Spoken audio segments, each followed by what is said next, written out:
Olá, o Lance na Área está de volta com a segunda edição, agora para falar sobre a grande final da Copa do Brasil na noite desta quarta-feira, às 21h50 no Beira-Rio. Na primeira partida, o Corinthians venceu no Pacaembu por 2-0. A missão no Inter é complicada, mas nem isso tira a calma do técnico Tite.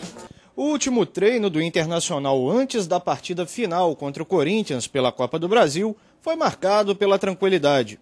Mesmo com a obrigação de vencer pelo menos por 2-0 para forçar a decisão por pênaltis, o técnico Tite manteve a calma e lembrou que o Colorado já conseguiu reverter outras situações adversas. O que nos dá toda a mobilização do torcedor e a confiança que ele tem e o carinho que ele dá é da gente ir para dentro do campo e fazer o que a gente fez em outros jogos para que ele se comporte dessa forma. É pegar os melhores jogos que nós fizemos, é pegar o jogo que nós fizemos contra o Corinthians lá e repetir um padrão aqui. Um dos destaques do Inter nesta temporada, Taison está confiante em uma boa atuação contra o Timão e até arrisca um placar para a partida. Precisa de fazer os gols para sair com o título, então a gente está concentrado e a gente está acreditando. Vencer como?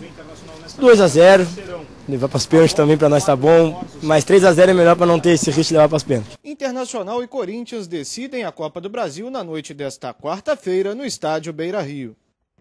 O técnico Mano Menezes também falou sobre a decisão e disse que o retrospecto dele, super positivo em mata-mata, não significa nada para o jogo desta noite. Eu vi no levantamento que em mata-mata, eu como treinador tenho 25 passagens vitoriosas contra 5 ou 6 derrotas. Né? Não vai adiantar nada esse retrospecto do jogo internacional. Vai vou trazer comigo experiências de passagens como essa, claro, isso já me fez estar no país, senão não estaria aqui. Mas vai contar muito aquilo que a equipe tem capacidade de fazer nessa hora. Mais cedo eu conversei por telefone com um repórter que acompanha o Corinthians lá no Sul, Rodrigo Vessoni. Ele falou como está o time para essa grande decisão. O Corinthians viveu desde sexta-feira à noite uma espécie de purgatório quando chegou em Curitiba, como disse o Mano Menezes, porque a viagem corintiana, a viagem da delegação foi motivada, de acordo com o treinador, para que se fugisse do céu que está em São Paulo, de um excesso de confiança da torcida e do inferno de Porto Alegre, que foi uma promessa aí dos dirigentes do Internacional. Então, uma preparação tranquila, mesmo com o jogo do Atlético que perdeu, mas com as reservas, enfim, o time pôde treinar. A única turbulência foi quando o Ronaldo reclamou da concentração, mas isso talvez e a gente vai ver mais tarde, não tenha tirado foco não. Acredito que o time vai tranquilo, foram 4 dias de preparação aqui lá em Curitiba, então nada que atrapalhasse. O Corinthians vai não apenas com o seu time titular, mas também com muita tranquilidade para essa final. Obrigada, Vessoni. Eu conversei também com o repórter de Internacional, correspondente do Lance, Divino Fonseca, que falou pra gente que lá no Inter o clima é de mobilização espiritual. Olha, o Internacional está numa mobilização espiritual tremenda. Faz lembrar final de Libertadores, final de Mundial, tem apelos para a torcida lotar o estádio, certamente vai lotar, e para o time se concentrar total nesse jogo. É um jogo de risco, todo mundo sabe, né? O Internacional não pode tomar gol, se toma um tem que fazer 4. Então eles têm que atacar pensando em defender.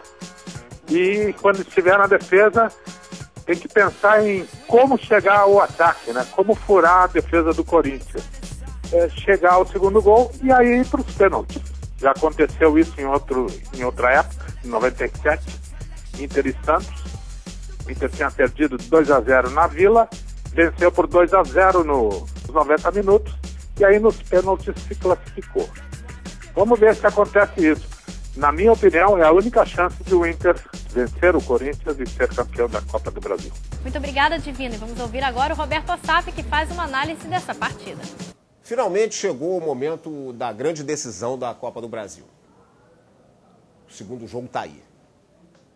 O Corinthians sai com uma vantagem muito boa, fez 2-0 jogando em São Paulo, mas agora vai ter que enfrentar o Internacional no seu caldeirão. Alguns dirão que o Internacional é um time de decadência. Eu não sei se é um time de decadência. Eu acho que é um time que não fez nos últimos jogos as mesmas partidas que fez até o momento em que perdeu para o Corinthians no primeiro jogo da Copa do Brasil. Mas acho que o Inter vai crescer muito fazendo a segunda partida dentro do Beira-Rio, diante da sua torcida, que provavelmente vai lotar o estádio. O Inter teve um resultado muito ruim na semana passada, que foi aquela derrota para a LDU na disputa da Recopa Sul-Americana. O time não jogou nada. Eu podia falar muito sobre esse jogo, mas basta dizer isso, o time não jogou nada. Acho que ele não vai conseguir repetir essa péssima atuação que teve diante da LDU, jogando com a responsabilidade de conquistar um título ou o segundo título no ano do seu centenário. A vantagem do Corinthians é boa, ele tem grande chance de ser campeão, mas existe esse fato do Internacional jogar em casa brigando por um título importante no ano do seu centenário que vai levá-lo à Libertadores em 2010. Acho que essa Copa do Brasil, essa final, está em aberto e não seria surpresa a vitória de nenhum dos dois, apesar da vantagem do Corinthians. Muito obrigada, Saf. E você já fez a sua aposta para essa noite? É esperar para ver. E essa foi a segunda edição do Lance na Área, mas o programa volta daqui a pouquinho. Eu te espero.